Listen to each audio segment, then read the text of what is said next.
seeing anything?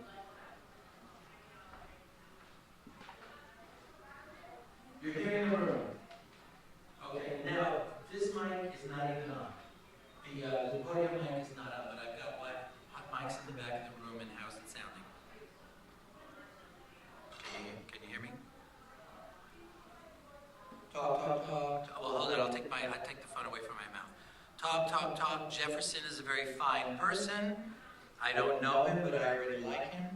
Are you hearing all that?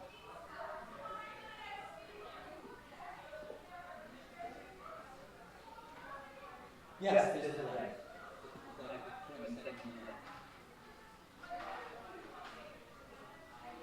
Excellent, excellent. And then tell us now she's going to put the podium mic on live. Are we on there? All right, my friend. Thank you. I hope to meet you someday. Okay. Is that Jefferson? How's Jefferson? My pal. Yeah.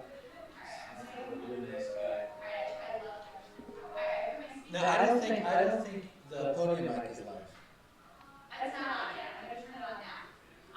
So what, I hold this down for a moment? Yeah. Okay.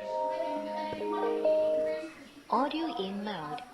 I think we're okay. I've got 3 hot mics. I really want to test the audio because on the live stream link from the live, when I played it on the YouTube link, the audio wasn't the greatest. It's always low. Always low. I think it's just technology. And you should buy an instrument. Okay. Alright, so this. The Jefferson was just listening and he said it sounds very good. I don't know why it does that noise. It's super hot. Can we adjust the volume on the mic? I don't know where your controls are. Well, this one. That is super hot. Those things are hot. No, that's not connected. This is just connected to the speaker. So should I lower the You volume should on the lower the speaker? speaker, yeah. Okay. And I think, Is it the minus? Is that right? yes. Keep talking. Hello? Testing? Testing? That seems better. Okay. So if he, I'm sure he's not going to speak right into the mic like this. So No. he'll be like this. Let me hear how this one's doing. Keep talking. Testing, testing. This one I pick up. 2, 3. Testing. 1. That sounds good. Or is that too loud? I think that sounds good. Okay. Okay. Good. Okay. So, and he has that all set I know it up. looks terrible, but Does it look bad on the live stream? it does not look great. Okay. Well, if anyone who's on the live stream can't see the PowerPoint, I could always No, email. they'll see it. I could email it to them if they want. Okay. So I All right. already told Santi, I said, next time you do this, no white background. Okay. Yeah. Oh, it's good to know for future. Yeah, it I'll is. let people know. Like you put it on your specs On a or black something, background, yeah. is that No, better? black background is ideal, but Okay. even a soft gray or a soft tone. Okay. a No, color it's good. it. Good to know for any future speakers. I'll let them know that Yeah, if you're 'cause doing it's a just PowerPoint. super hot. Okay. All right. Now I'm trying to compensate by putting this here. Yeah. And it helps a little bit, but. Yeah. You know. All right. Well, I think it's 6:30 now, so let's Yeah. go upstairs and start. Okay. And we're streaming, we're live.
No, I think people got it.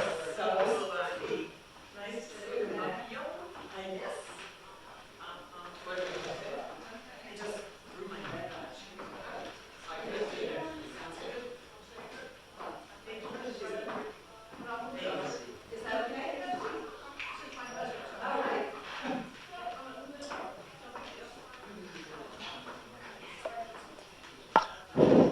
Cool. It's working. Okay, good. Not bad. Okay. Right. I'm going to just welcome everybody and Go ahead. hand it over to you instantly.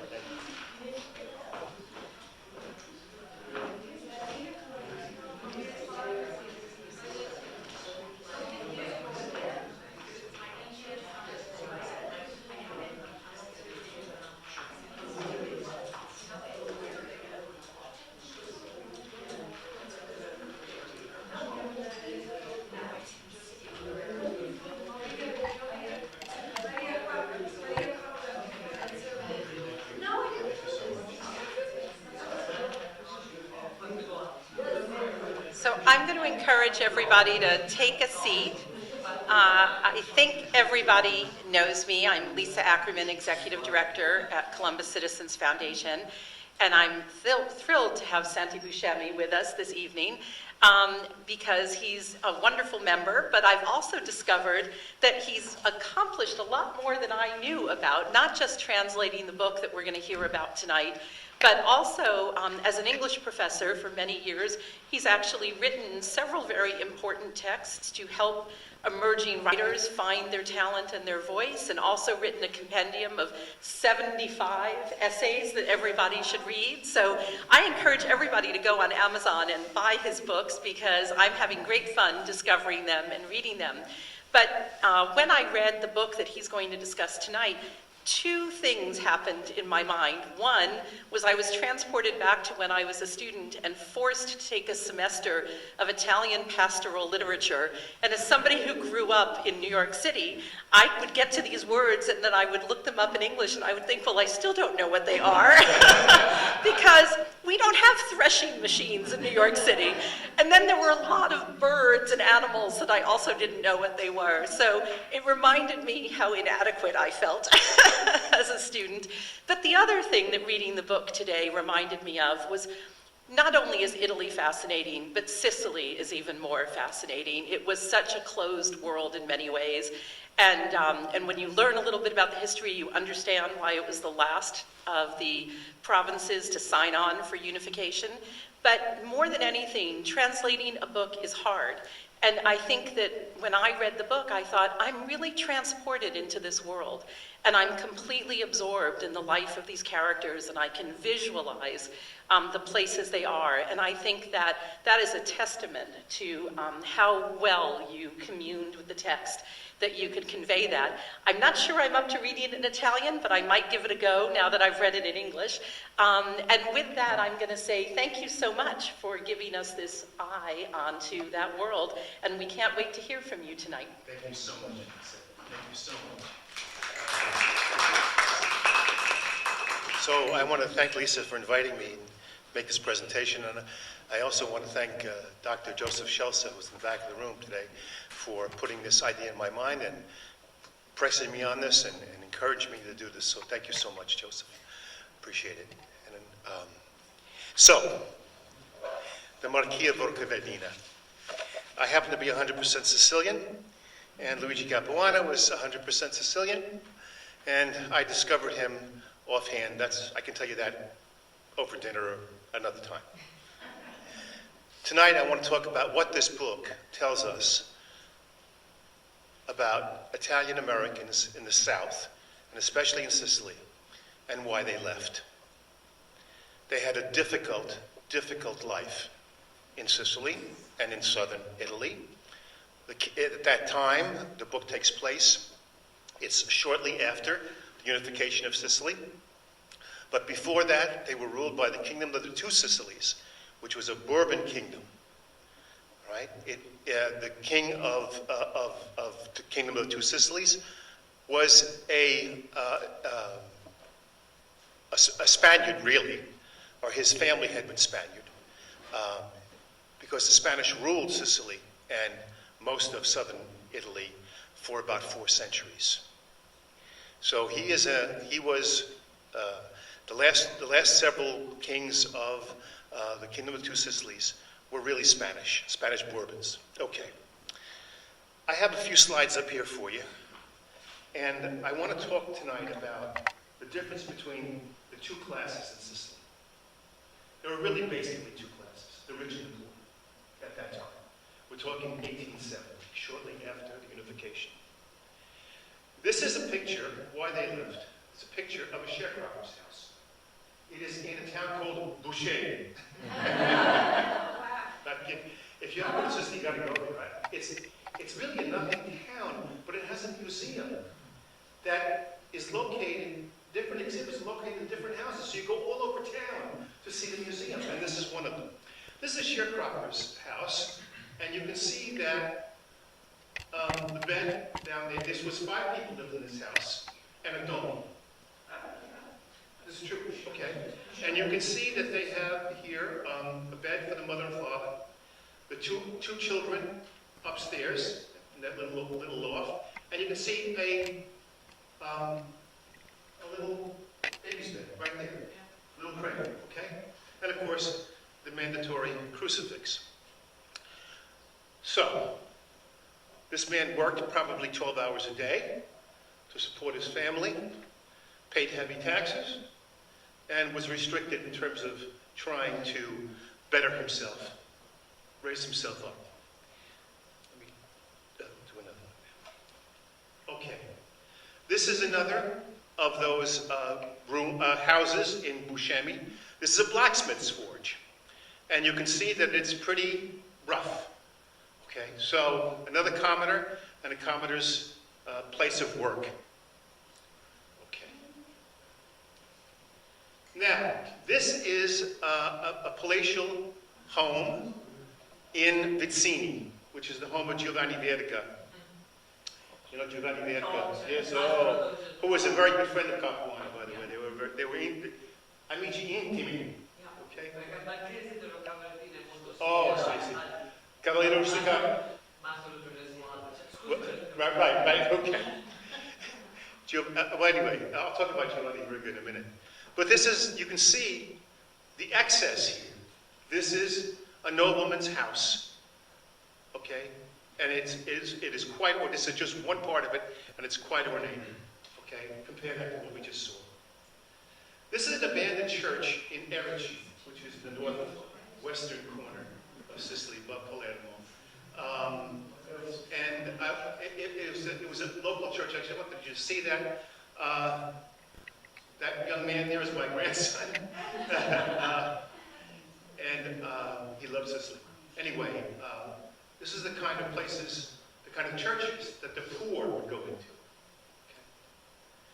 This is a typical back alley, like the one the Marquesi might have traveled one fateful night, which I'll tell you about. This is in Mineo itself, his hometown. And he might have traveled on this street. He was actually a real person. He's based on a real person. Okay. And finally, that's just me. Okay. If you ever want to get in touch with me, it's sbuscemi11@comcast.net. I do translations. Okay. All right. You all have copies of the book. Am I right? Everybody? No? Okay. Do we have any more copies? No. Okay. Can you put the text up then? I'm going to make reference to certain parts of the text. Okay? And I thought, here, that's good. That's great. Just make it a little bigger if you can. Oh, okay. All right. That's fine. Okay. Can you read it? Okay. Well, just follow along with me. Well, just follow along with me then. Okay. All right. So let's talk about. Remember that my theme is what this novel tells us about the lives of typical, common, ordinary Sicilians, not the nobles, during the 19th century, and the reason for their leaving for a better place. First of all, let me talk about Capuana. He is the father of a movement called Verismo. Verismo means realism. But it wasn't realism. It was a step beyond realism. It was naturalism. The naturalists, and they took their lead from the French naturalists, Zola, Flaubert, Baudelaire, Flaubert. But the Sicilians, Capuana, Giovanni Verga, and Federico di Roberto, who was a Neapolitan actually, but lived most of his life in Sicily, all had a different take on it. For the Veristi, life was for everybody, lacked the ability for one to make one's own choices. In fact, they came close to denying free will. They felt that the universe, biology, history, one's pedigree, one's emotions, controlled one, economics, politics, controlled one so much that it interfered with our determining our own fate. That is the central message of these three men. That there were other Veristi as well, by the way. Minor Veristi. Okay. The French naturalists believed in a benign God and a benign nature, not the Sicilians. They felt that nature was inimical to them, at best indifferent. The French also believed that scientific progress and political progress, this is the 19th century, the time of revolutions in Europe, would make life better for the peasant. The Sicilians did not. Now, why is that? Why are the Sicilians so pessimistic? And I think, I look back on my family history, and I really believe that we are. And I've had to fight that pessimism all my life.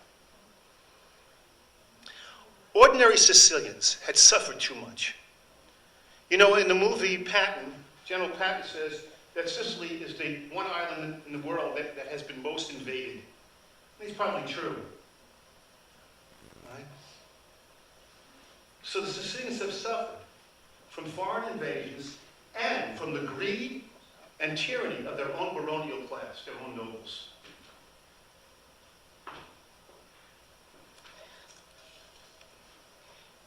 In 1289, there's a thing called the Sicilian Vespers, Vespri Siciliani. And of course, Verdi has an opera, right, by that name.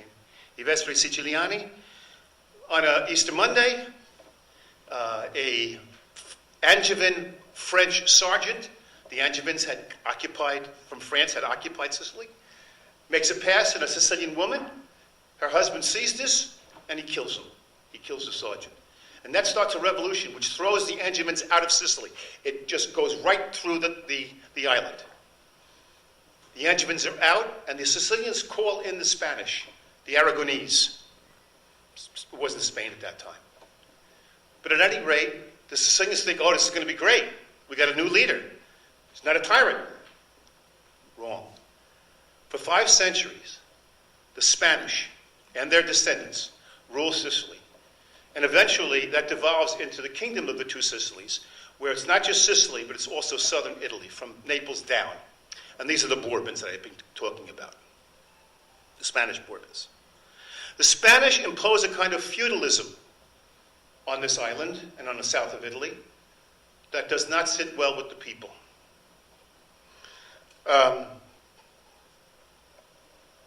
This is an incompetent and a cruel nobility that rules this island for 5 centuries, pressing down on the people, denying them of their rights, denying them of a good living, denying them the opportunity to do better, and in some cases, killing and starving them. We see, by the way, in a book called The Leopard by Lampedusa, we see how these those nobles lived, and that was a pretty good picture of them. Believe me.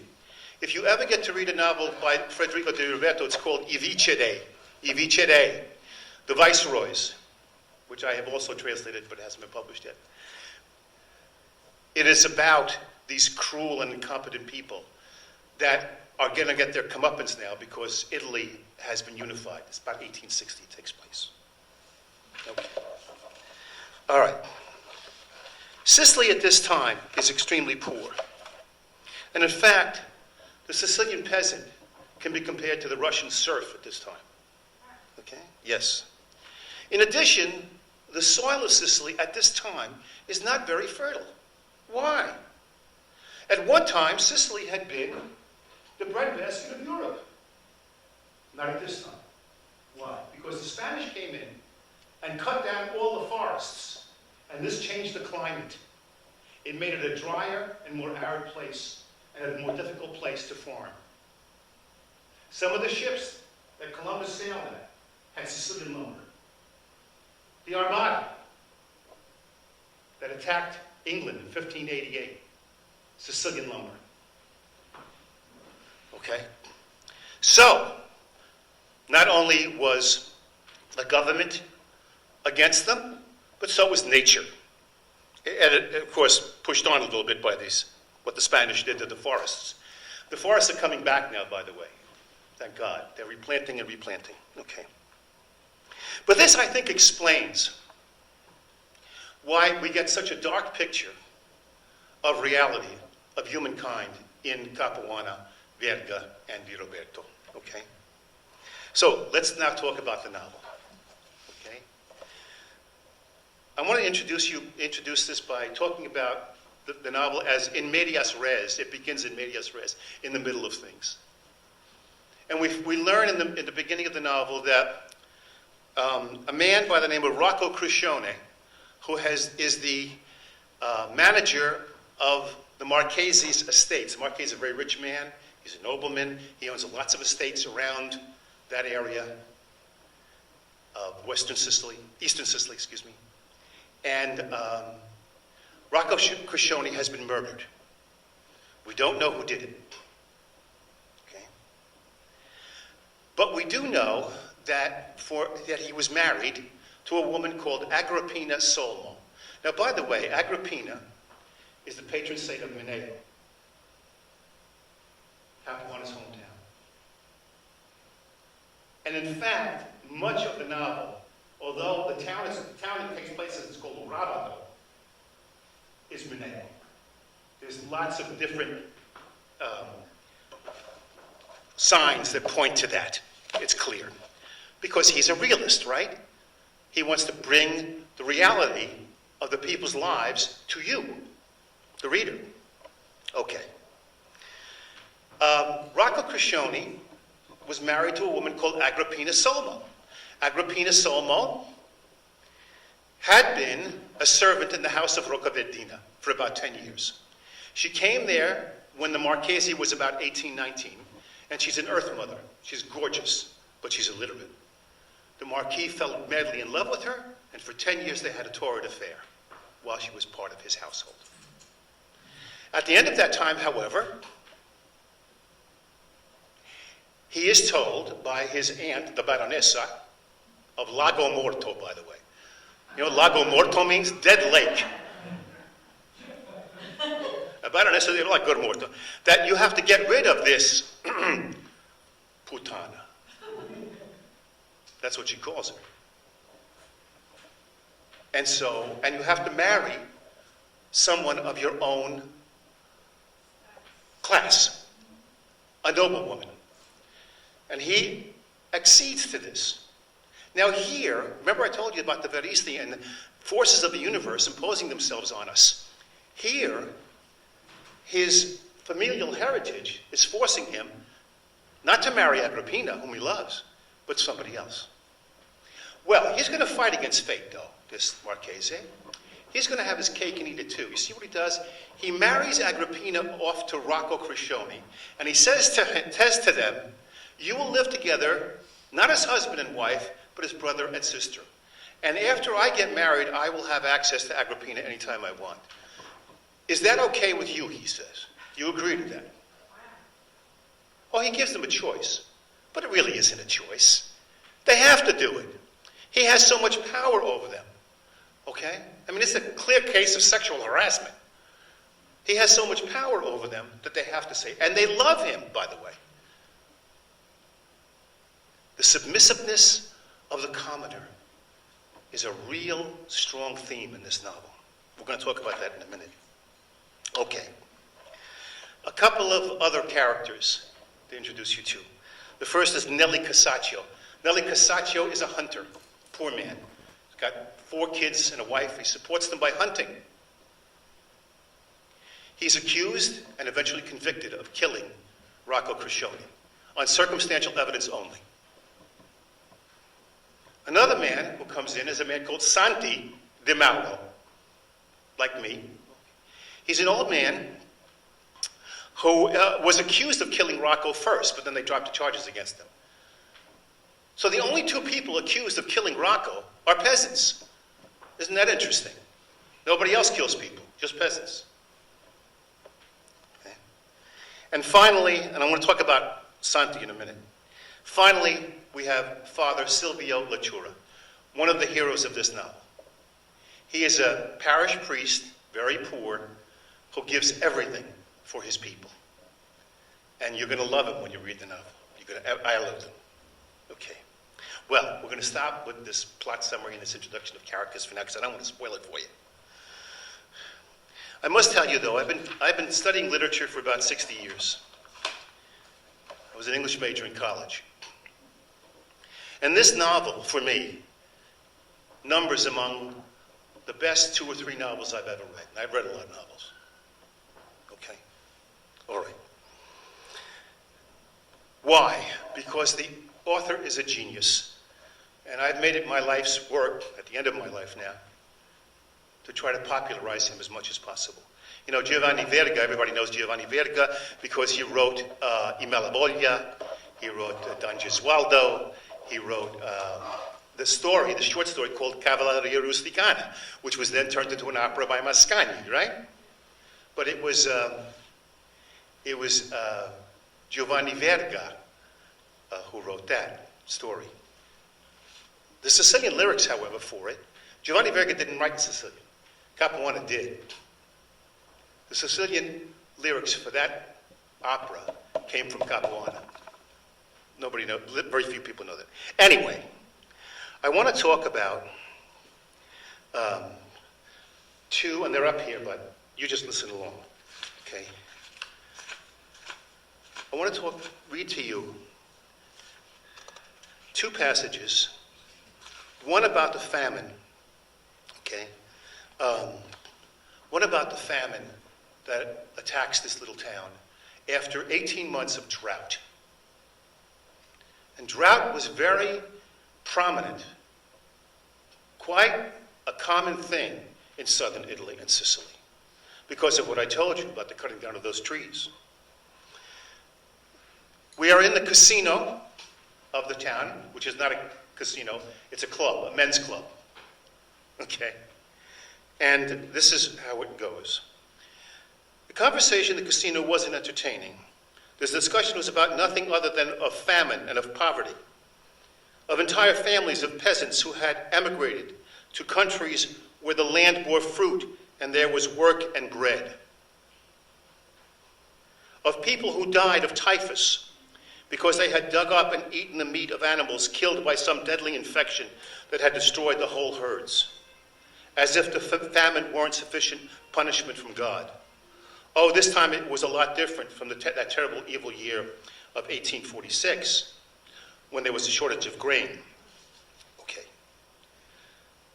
Behind the large window of the casino, mere skeletons of elderly, of women, of children approached silent, immobile, with the stupor of exhaustion in their eyes, waiting to see if the waiters would bring them some penny, or if they would chase them away because no one inside had anything more to give.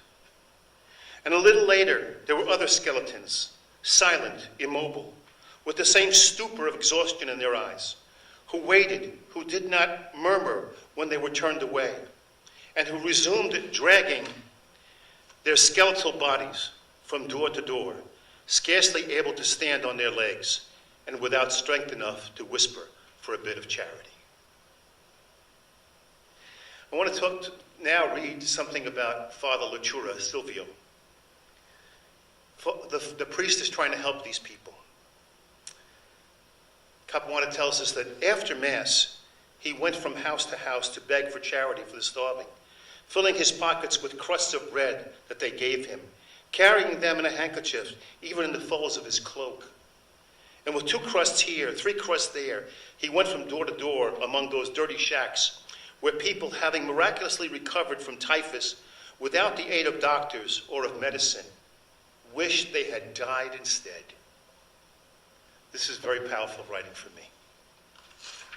I want to read you something else now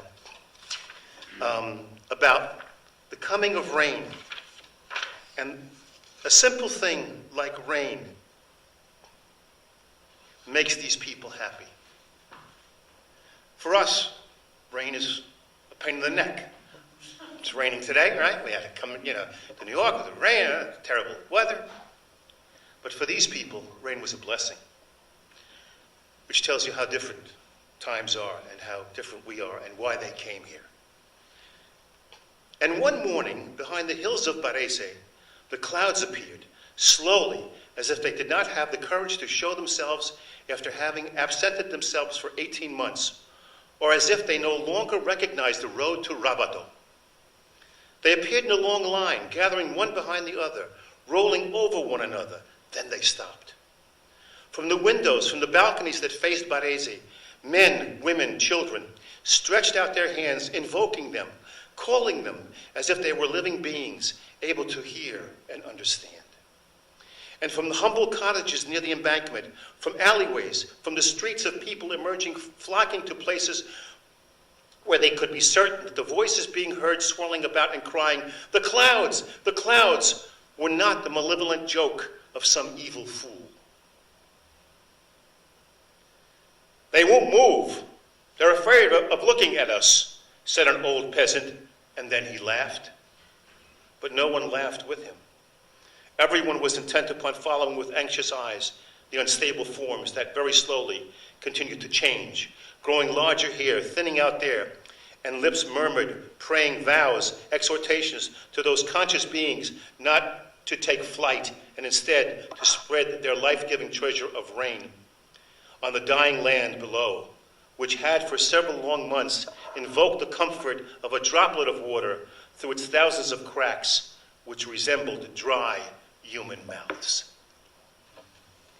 Well, there's more to that description, but you can read it for yourself. I think you will agree that this man is a master of words. Right? Someone said that it was a really good translation, but good translations only come from great literature. Okay? It's not me, it's him. Okay. So, nature has treated the Sicilians badly. Okay?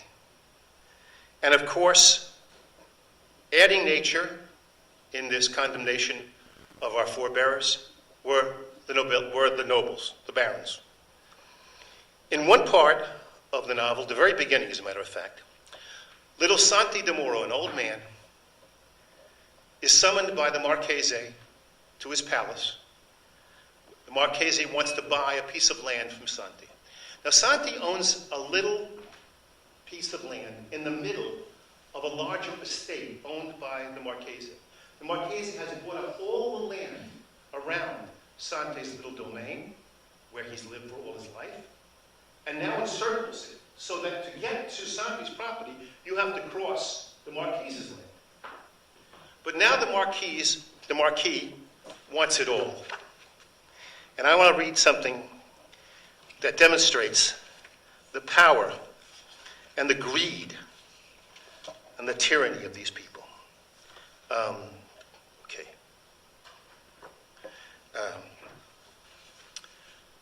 The Marquis is receiving people, business people, come in, want to do business with him. And he's screaming at them, yelling at them, cursing at them. And then he comes out, he says,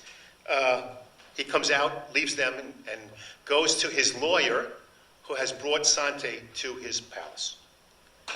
"What's new?" he said, after calming down a little and adjusting the beret made of marten fur on his head. "Compare Santi says," the attorney began. "As a favor to you, Your Excellency," continued the old peasant. Perhaps instead of for yourself, I suppose that this is about that strip of land, isn't it? Yes, Your Excellency. Compare Santi received some bad advice, said the attorney. I am old, Your Excellency. I have spent my life on that land. It was I who planted those trees, and those children of mine repay me. And I built that little house with these feeble hands. Your Excellency loves Margitello? That's the name of the estate that the Marchese owns. Your Excellency loves Margitello? Loves the lodge there too? It's the same with me. Those who have little hold it very dear. However, evil gossips want me to have a miserable old age. How could they say that I hated Compare Rocco? May he rest in peace. And Your Excellency believed it too. And the investigating magistrate had me in handcuffs for 2 hours in order to pull from my mouth. I killed him. Why should I have killed him? Because Compare Rocco acted in the interest of his boss? Because a few times he had accused me of moving the boundaries? The judge could not convict me. I told you earlier that Compare Santi was one of the people who were first accused. Okay, this is interrupted by some other business. Actually, Agrippina Solmo comes in to see the Marchese at this point. And he has to leave off from Santi. At any rate, okay. After he finishes with Agrippina, he goes back to Santi and he says, I had forgotten you came here to discuss Margitello. So what should we decide? Let's do what's right between ourselves without experts or anyone else. I'll give you 50 onzi. Onzi is a coin, before the lira. I'll give you 50 onzi. What are you saying, Your Excellency, said Santi. 60? It's the best piece of land, Your Excellency, the heart of Margitello. More stones than soil, said the Marquis. Should I give you a piece of gold for it? Whatever it's worth, Excellency. Notice that he calls him Excellency all the time. Oh, if you're trying to tempt me, no, Your Excellency. Then hear me. What are you thinking? The old man stood up while thinking, placed his right hand on his chest as if he were about to issue a judgment. And he stammered, 100 once, Your Excellency. The Marquis exploded. Don't make me laugh, 100 once. What did you say? 100 once. And you have the nerve to come here to ask me for that? And to bother the attorney as if he were your servant? 100 once. However, Compare Santi, Don Aquilante tried to interrupt in order to calm down the Marquis. But the Marquis paid no attention and continued to scream like a madman. 100 once. Do you want to bet that I won't let you leave your estate? You certainly consider it an estate if you were asking me 100 once.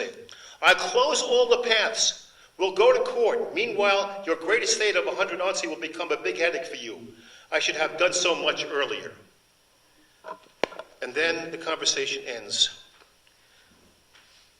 The attorney says, okay, 70 once, and they agree. The old man bowed, placed his index finger and his thumb on his chin. Then, resigned, he shrugged his shoulders. Let's go to the notary, Your Excellency, he concluded weakly. So he gives in. Now, why does Santi de Mura allow the Marchese to bamboozle him? I think that Capuana is telling us that the Sicilians have lost hope in their government and in their God. We've already talked about how much Sicily suffered under the Spanish Bourbons.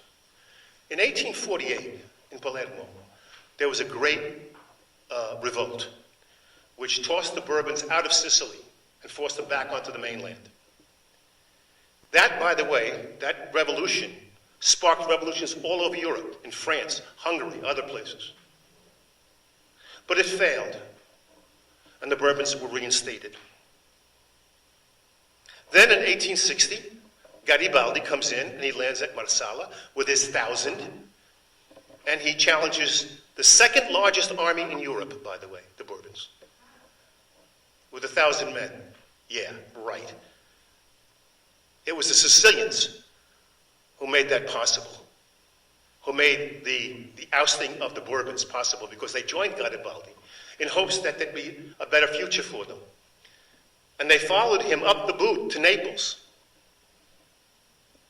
where he then turned over the kingdom of the two Sicilies to the Savoyan rulers, Emmanuel II, King Emmanuel II of Savoy. It was the House of Savoy, the Kingdom of Sardinia.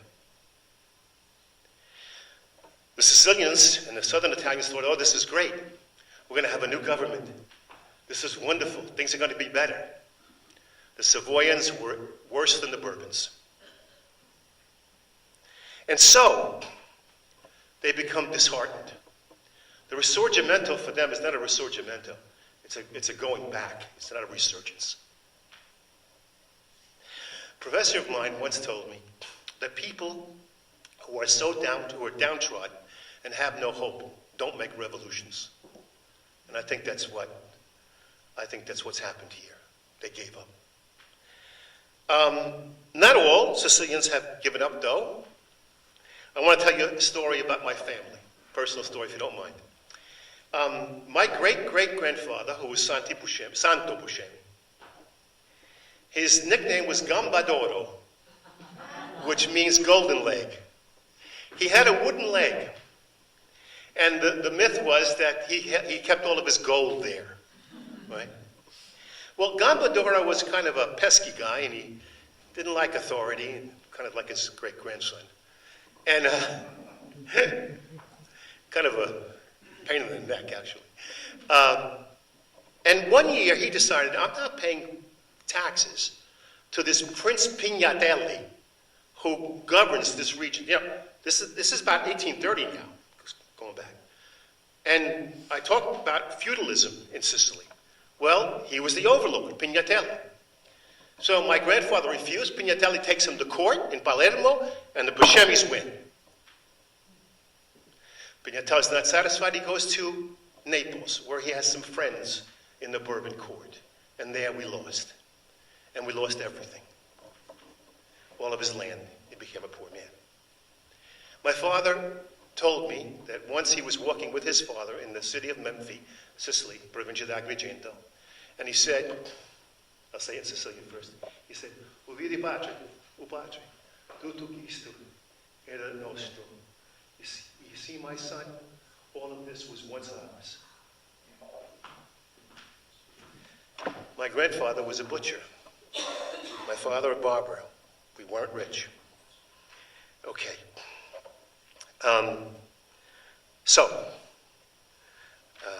I think that here's a man who stood up to the nobility, and he got what they give out, and that is tyranny and hardship. Okay. At the center of the novel, of course, is the relationship between Agrippina Solmo and the Marchese. Okay. And the fact that he cannot marry her because of social bigotry tells us something very interesting. The novel takes place in about 1870, 1875, about 15 years after the unification. Now, you remember that in this country, in 1860, we elected a president who had been born in a log cabin in Kentucky. This didn't happen in Italy. This didn't happen in Italy. Another reason they came here, for that opportunity. And what Capuana tells us on pages 29 and 30 of the book makes this all too real for us. This is a conversation between the Baronessa and Don Silvio Latura, the priest. I want you to pay attention to, if you would, you can tell I'm an English teacher. I want you to notice in this conversation that the Baronessa really sees a difference. She thinks that God thinks differently about the commoners and the nobles, that we're not all equals in the eyes of God. Okay. The priest goes to her to beg for money for the poor and food. And you'll also notice here some noblesse oblige on her part. Okay? But there's a haughtiness to it. The priest bowed deeply and approached her to kiss her hand as soon as she sat down and directed him to sit on an armchair. Then with a great humility and in a feeble voice he began. Jesus Christ sends me, he said. Jesus Christ sends you too often to me, interrupted the Baronessa, smiling benignly. Charity falls on those who can and who are willing to perform it, responded Don Silvio. Noblesse oblige, right? And having said that, he seemed to want to make even smaller his poor, meager personage, which in his eyes and sunken, pallid cheeks showed signs of the fasting and penitence that had consumed his pitiful body. However, Jesus Christ, resumed the Baroness, letting her head fall, remember the poor who have no way to appease their hunger, and forgets that both rich and poor also need rain for our seeds, our vines, our olives. Notice that she's questioning God's rule over the universe. Tell Jesus Christ we need rain. Lord, we need rain. I will tell him, said the good father candidly. Meanwhile, I have come to ask once again in regard to that poor woman, the wife of Nelly Casaccio, now that her husband is in jail. She's suffering great hardship with 4 children who can give her no help. She swears before God and the saints that her husband is innocent. If that's the case, we cannot condemn them. When he was free, he provided for his family by hunting, at which he was a master. Send them a sack of wheat, better yet of flour. God will reward you for 100 years, said the priest. I would rather, replied the Baroness, that God rewarded me in this life as well, at least by changing the mind of my nephew, the Marquis, freeing him from the evil spell of that awful woman, Agrippina, who is attempting to capture him again. It's not true. She's not trying to capture him again, but the woman is paranoid. Baroness is paranoid. Okay. God's will be done, exclaimed Don Silvio, clasping his hands in resignation. The will of God has nothing to do with it, replied the Baroness, somewhat irritated. God cannot permit such nonsense. He could not possibly want the daughter of an olive picker to become the Marquesa of Roccaverdina. Paris cum paribus, the Lord said, which is Latin for each with his own, or equals with equals, paris cum paribus. Now get this. We all are equal before God, says the priest. Oh, no, she protested. Why then did Christ want to be born of a mother of royal lineage? Saint Joseph the carpenter was his father in name only. She's got it all mixed up, hasn't she? She's got it all mixed up. By the way, when she says of royal lineage, it was Saint Joseph, by the way, who was of the house of David. Royal lineage, but she doesn't realize that. Okay. Notice her attitude, her arrogance in all of this. Okay. And as I said earlier, of course, the novel's theme is really encapsulated in the relationship between Agrippina Sommo and the Marquis of Roccaverdina. I'd like to read you, and we'll end with this, pages 97 through 99. And she has come to say goodbye to him in this part of the book. She's leaving for Modega, which is about 30 miles south. She's marrying a shepherd. By the way, earlier in the novel, the shepherds come and ask the Marquesa's permission to marry her. Believe it? Okay. Page 97. Agrippina Sommo greeted her. There's a woman who's taking the housekeeper. Greeted her with a nod of her head and entered behind the Marquis among the scaffolding and the tools of the masons that encumbered the rooms. He's refurbishing his house until they reached the dining room, which remained intact, where the Marquis stopped nervously, banging the door shut. I wanted at least to see you for the last time, she said between sobs. Am I about to die, perhaps? Asked the Marquis with a gloomy irony. For you, I know, I have been dead for a while. Why, Excellency? This is a woman who slept with the guy for 10 years. She calls him Excellency. Why? Didn't you swear, he burst out? Did I force you that day? I made you a proposal. You could have refused it. You can't deny that. Yeah, she could have refused it and then been thrown out on the street and starved to death. Okay. Every one of your words was a command for me, she said. I obeyed. I swore sincerely.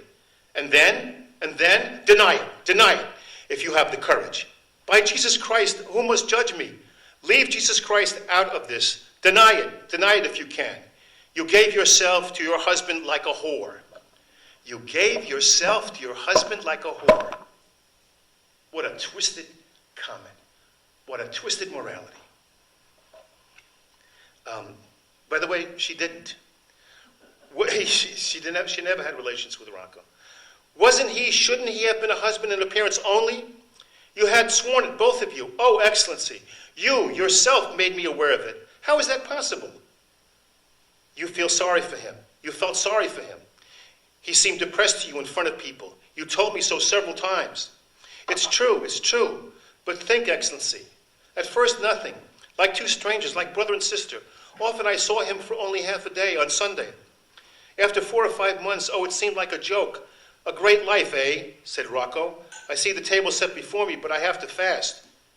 I let him talk, and then little by little, feeling regret, it took that most holy, the Marquis of Roccaverdina, Rocco said, to make me make this sacrifice. It took that holy Marquis of Roccaverdina. This illustrates the submissiveness of these people under this iron fist of the nobility. And one time, do you believe that I don't guess what people say? Rocco said. They called Rocco a cuckold. And I responded, you should have thought about that before you agreed. Okay. Anyway. And so, you didn't tell me anything, however. And for that reason, to make your Excellency angry, why should I? And then, but think, Excellency. One day I responded, you can have as many women as you want. What's stopping you? Won't that be enough? He began to cry. He cried like a baby, cursing, God damn it, this madness has to end. I can't bear it any longer. What kind of heart do you have anyway? What kind of heart? I didn't let him see, but I was crying inside because of the mortal sin in which I was living. And also for him, say it, confess it. No, certainly not. Nothing happened, Excellency, she added after a brief pause.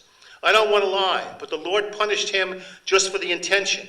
And that night, he didn't allow him to come home. Oh, we came to your Excellency to plead with you. Doesn't that show that you mattered more to me? My destiny has wanted it this way. My destiny has wanted it this way. The Veristic Code. Right? My destiny has wanted it this way. It's the will of God. And now even my name will be forgotten. I'm going away to a town where no one knows me. I'm going out of desperation. If one day, as a servant, nothing else, I would give my blood for your Excellency. If one day, as a servant, if you want me back, I'll come. And I'm not going to give this, I was about to tell you what she does at the end of the novel, but I'm not. You'll have to read that for yourself. What? You got to read the book. You got to read the book. I mean, that's it. I mean, that's what I told my students. They never read. I taught this book to freshmen. Some of them liked it. Well, I think I've given you an idea of the class struggle that Sicily underwent and the punishment that our forebears who came here from, most Italians are either Southern Italian or Sicilian. The minority are from the north. So I think I've given you an idea of how much our ancestors suffered at that time. And I won't keep you any longer, but if you have any questions, I'd be happy to answer them.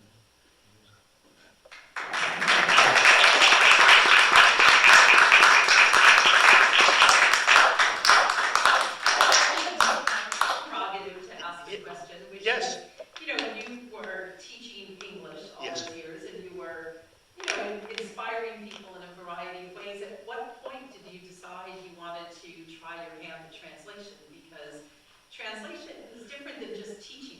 because Right. you really have to get into the mind Yes. of the author, Yes. who you don't know because that person is long dead. So you have to, you have to do amazing amounts of research beyond the book itself. So at what moment did you decide you were going to tackle that? Well, I guess it's been about 20 years now, hasn't it? Not quite 20, but almost. I was chairman of the English department at Middlesex College in Edison, New Jersey. And I stepped down from that after 28 years. I stepped down and went back to teaching. And I had a lot more time as a teacher than I did as an administrator. And I had always, now during that time as an administrator, I had published, as Lisa said, I published several textbooks in English, on English studies. And I thought, wouldn't it be nice to put an anthology of short stories and poems from Sicily into a book? And so I started to look up Sicilian authors. And there were several that were translated. Vergavino. And then I came upon a man called Capuana. And I said, that name sounds familiar. And the reason it sounded familiar is because back in 1976, when I went to my father's hometown in Medfield to visit my aunt, who was living there at the time, she lived on a street called Capuana. And I asked her, Aunt Nina, who is Capuana? Scrittore, is that right? Guys, isn't that interesting? So I noticed that he had some fairy tales. And I started to translate some of the fairy tales. They were kind of easy because they're for children. And I have no training in Italian. My first language is Sicilian.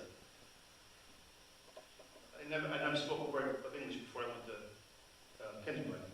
But anyway, so I started that.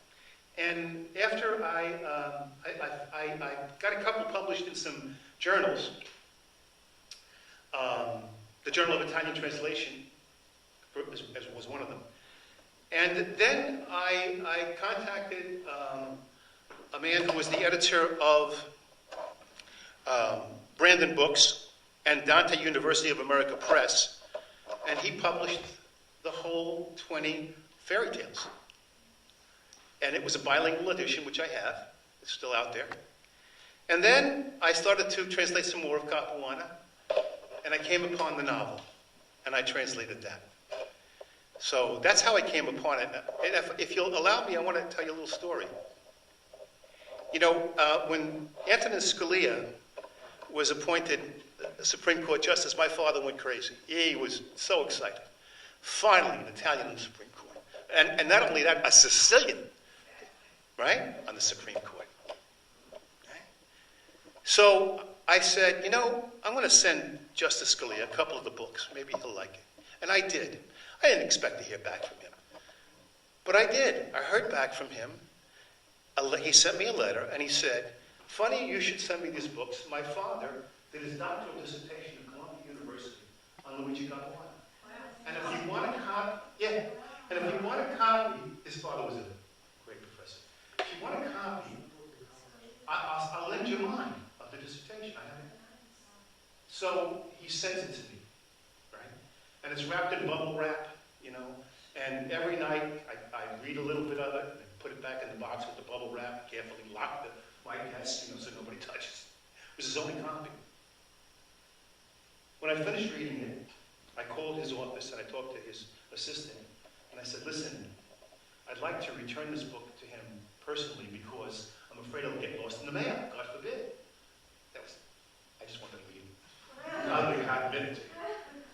And she said, well, let me ask him. 5 minutes later, she goes back, she says, come ahead. My wife and I went to see Justice Scalia. We had an audience with him for about half an hour. And he was just the nicest, most articulate, charming man you've ever met. And as we left, I said, you know, my grandson, he mentioned to us that he had how many, 40 grandchildren? He had like 9 children, like 40 grandchildren. Yeah. And one of his children is a priest, so I mean, that's, you know. I don't know if he's got any kids. Anyway, so I said, oh, gee, my grandson would have loved to have met you. And he said, well, why didn't you bring him? I said, well, I didn't. So he said, you got to come back. And we did. We brought Matthew with us. We came back and we witnessed 2 cases in the Supreme Court, sitting in his seats with his name on them. And then he had us for lunch in his chambers, my wife and I and my grandson Matthew. So it was a wonderful story. And then shortly after that, he passed. You know, that was a great story. So. That is a great story. And I think that your memoir, The Supreme Court, exactly. I wanted to ask you a question about translation Yes. and also the voices that were used within the novel. Yes. So did you notice that Capuana, like when he was speaking from the aristocracy, the baroness, and Yes. the Marquis, they were using a higher level of Italian rather than Sicilian? Or were they using Sicilian? And what were the lower classes? Could you tell the classes from the languages? And then how did you adapt that when you were translating? You could tell the difference, but it was all in Italian. This novel is completely in Italian. He wrote plays in Sicilian, which I've also So you translated. didn't have any kind of like a But, differentiation? yes, but there's a different vocabulary used.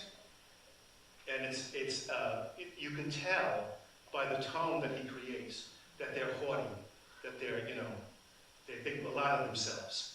And you can tell with Agrippina, with Don Silvio, that they're very humble people. So yes, you can tell that. But that's the author again. The artist is a master of that. There's the 3 major realisti. Verga is the sociologist. Di Roberto is the political scientist. Capuana is the psychologist.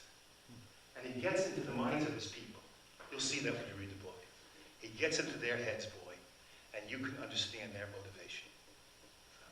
Yes.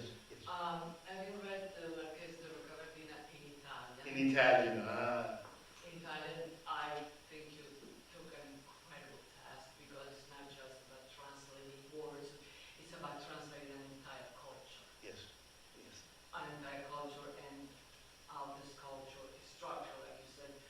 They're very rich and poor. That's how the mafia started. yes, On the board. absolutely. In a good way. Then it turned into something else. But that's another story. But I want to say, I haven't read it. I would like to read it because it's like with Verga, Master of the Gesualdo, the end is similar. The Yes. madness of the two men. Yes, yes, yes. The madness of the two men. Yes, she's talking about a novel called Mastro Don Gesualdo. And By Verga.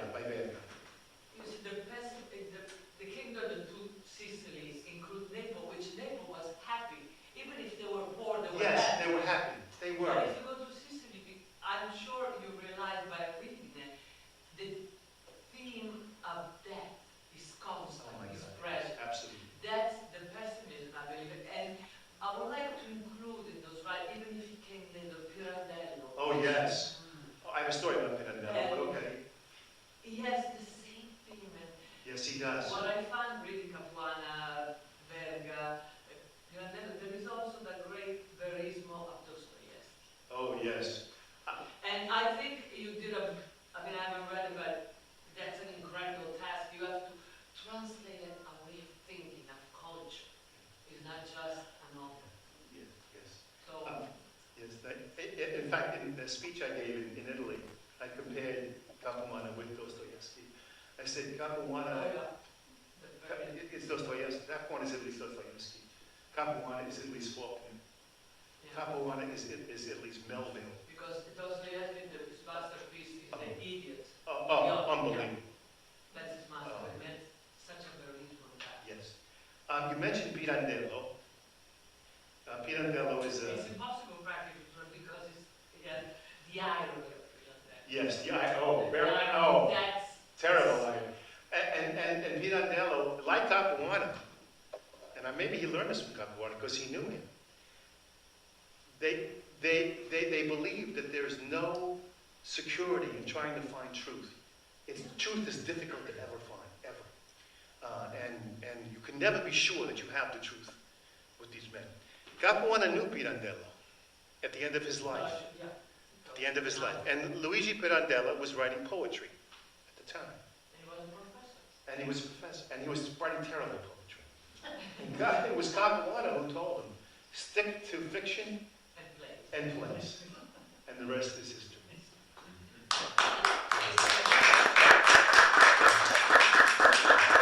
Well, I hope you enjoyed it. God bless. And thank you so much for coming. Thank you so much for coming. Thank you so much. And thank you, Dr. Schelzer. Thank you, Dr. Schelzer. Thank you. And thank you for buying all these books. Please, no, come Santi, please. Congratulations. Grazie. I haven't read, but I've been looking forward because, as I say, it's an incredible task. It's an incredible novel, as you know. And he does not get the recognition that he deserves. Yeah, You know, he wrote so much. He wrote 80 major works. 80. That's so much. And we talk about a historical moment all over Italy, from the north to the south. Right, right. Because the kingdom of Sicily, and then we have the Austrian in the north. That's right. And the Pope. Yes, who doesn't want the unification. But then the Napoleon that is that and it's still even now. I agree. I agree with you. I find that